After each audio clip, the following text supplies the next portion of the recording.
प्रस्तुत करना चाहते हैं। यदि उसमें कोई त्रुटि हो तो क्षमा करें। इस नाटक का नाम है ज्ञान की डगर। इसके माध्यम से हम आपको बताएंगे कि ज्ञान कहीं से भी प्राप्त किया जा सकता है।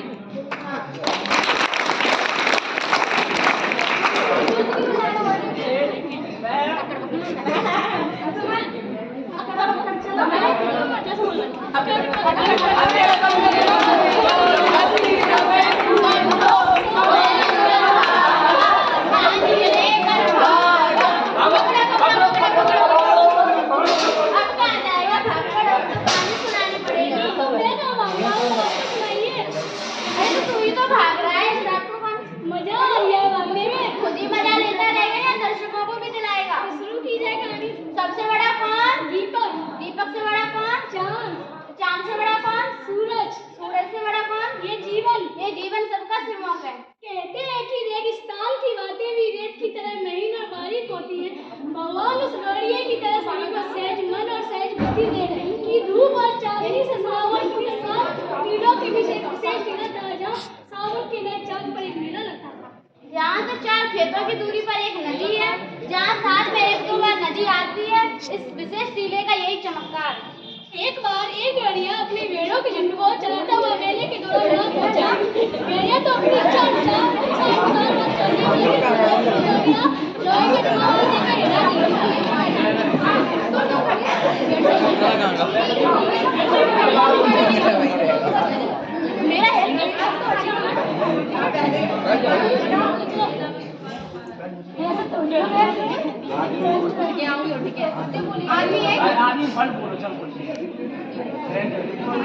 पानी पूछते हैं तो आग नहीं लगती, उनके चूल्हे से तो पानी ठंडा बर्फ बन जाता है। अरे तूने देखा है क्या? भाई सुना है। अच्छा पहले देखते भी है। हाँ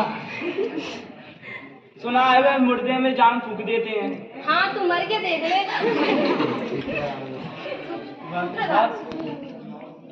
यहाँ से विशेष कई दूरों की पहाड़ी पर एक मेला लगता है, जहाँ भेड़ों का झुंड रहता है और आगे उपदेशक पीछे गड्ढिया चलता है।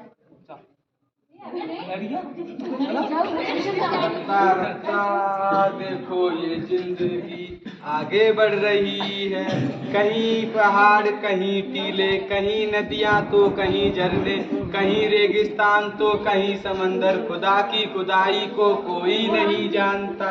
मैं जानता हूँ, मैं खुदा की खुदाई को। यहाँ से 500 कदम दूर है।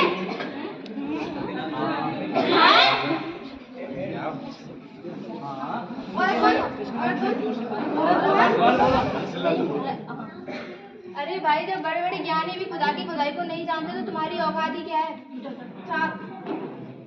अरे तुम भेड़ चराने वाले जाहिल गंवार, इन बातों को क्या, इन गहरी बातों को क्या समझोगे? बिना पड़ताल किए हंसो मत। यदि मैं अपनी बात ना सिद्ध कर पाया तो अब बताना। शर्त लगाने जाए तुम्हारी हथौड़ी क्या है? 3। अरे नंगा क्या खाए क्या सुखाए, हरी की लाठी में दम कहाँ है? तुम्हें ये दमड़ी की लाठी नजर आती है? इसके बूते पर तो मैं 1000 भेड़ों को मजे से चराता हूँ। यदि मैं शर्त हार गया तो अपनी भेड़ों के साथ ये लाठी भी तुम्हें सौंप दूंगा। पर तुम लोगों के पास शर्त लगाने के लिए क्या है?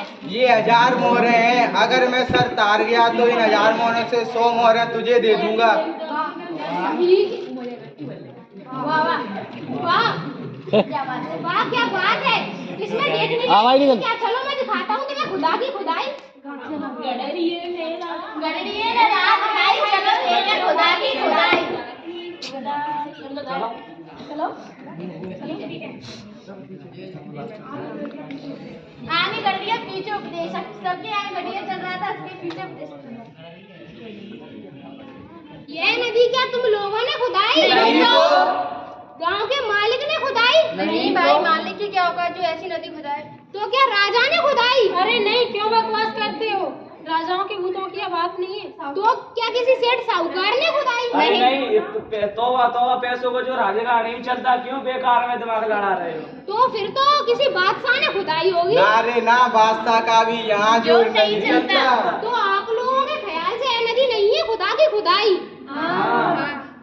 तो यही तो है खुदा की खुदाई। तो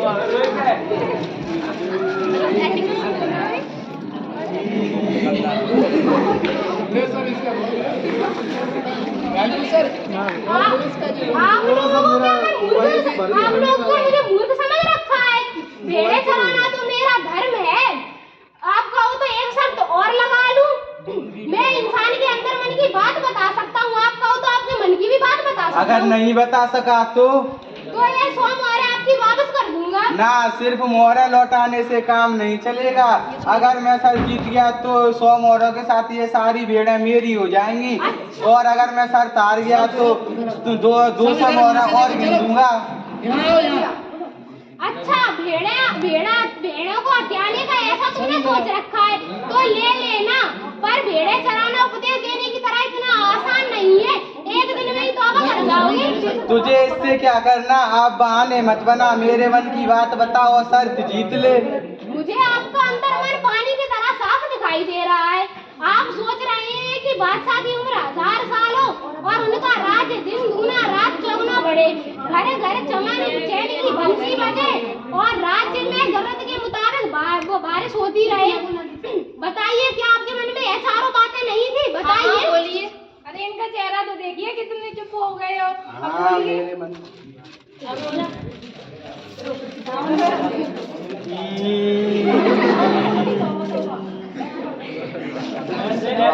तौबा ऐसे बड़ बोल तो भगवान को भी शोभा नहीं देती। अरे थोड़ी बहुत तो शर्म कर लेते।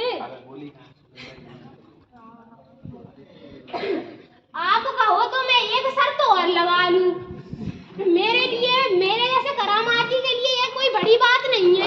आप सब कहें तो मैं आसमान के सूरज को जमीन पे उतार के बता सकता हूँ। तौबा ऐसे बड़ बोल तो भगवान को भी शोभा नहीं देती। थोड़ी शर्म कर लेते।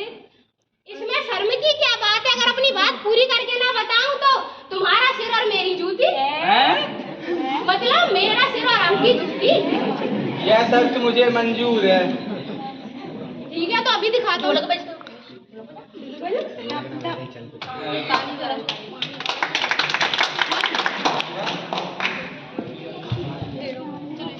ये क्या है?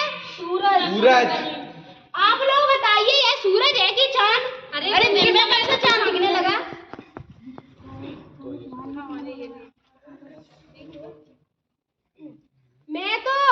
मैं तो कुदरत और भेड़े चराने के अलावा और कुछ नहीं जानता, ना जानना चाहता हूँ।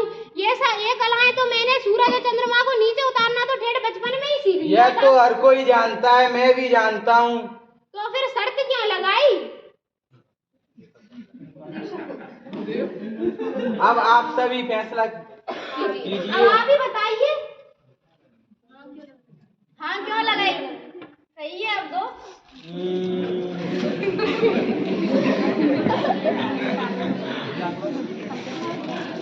अब तक मैंने तुमसे 3 शर्त लगाई, जो मैं हार गया, जिसका मुझे कोई अफसोस नहीं है। पर अब एक शर्त तू मेरे कहने से भी लगा। हाँ, आप सोच रहे होंगे कि मैं आनाकानी करूंगा, पर मुझे कोई परेशानी नहीं है। आप मेरे लिए कड़ी से कड़ी शर्त लगाना, कम से कम एक बार तो जीतो। सूरज को धरती पर उतारने वाले करामाती के लिए तो यह एक आसान सा मसला है। तो बताओ, इस धरती का केंद्र बिंदु कहाँ है? मुझे पता था कि तुम्हारे मन में यही बात चल रही थी, इसीलिए मैं पहले से ही धरती के बीचों बीच आकर खड़ा हो गया। यह रहा धरती का केंद्र बिंदु। अगर तुम्हें जरा सा भी वहम हो तो नाप कर देख लो, 1 इंच का भी फर्क आ जाए तो मैं हारा और तुम जीते।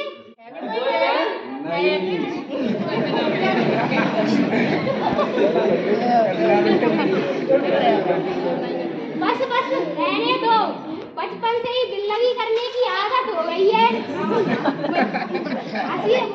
बातों में मजाक कुछ ज्यादा हो गया। तुम्हारी हालत देखकर तो माफी मांगने का मन हो रहा है। ऐसी मोहरों का मैं क्या करूंगा? बिना कमाई की ये पूरी जाति का अमंगल होगा। मेरी बात मानो तो झुंड तो भेड़ों का ही अच्छा लगता है। मनुष्यों का झुंड शर्मनाक तो होता ही है, पर नुकसानदेह भी कम नहीं होता। बुरी बात भीड़ के गले जल्दी उतरती है और सही बात तो उन्हें समझ ही नहीं आती। अगर आज तुम यह बात समझ गए तो तुम हार कर भी जीते और मैं जीत कर भी हारा। आज तेरी संगति से मुझे नया ज्ञान हुआ है, मेरे आंखों की धुंध छटी है। मैं अपनी मर्जी से 100 मोहरें तुझे भेंट करना चाहता हूँ, मना मत करना। रहने दो, 1 महीने बाद बड़ी बिटिया का गोना है, तब मुंह से मांगकर 11 मोहरें ले लूंगा।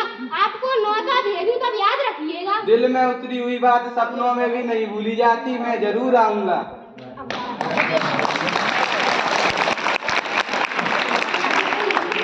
आते रहो। बुद्धि और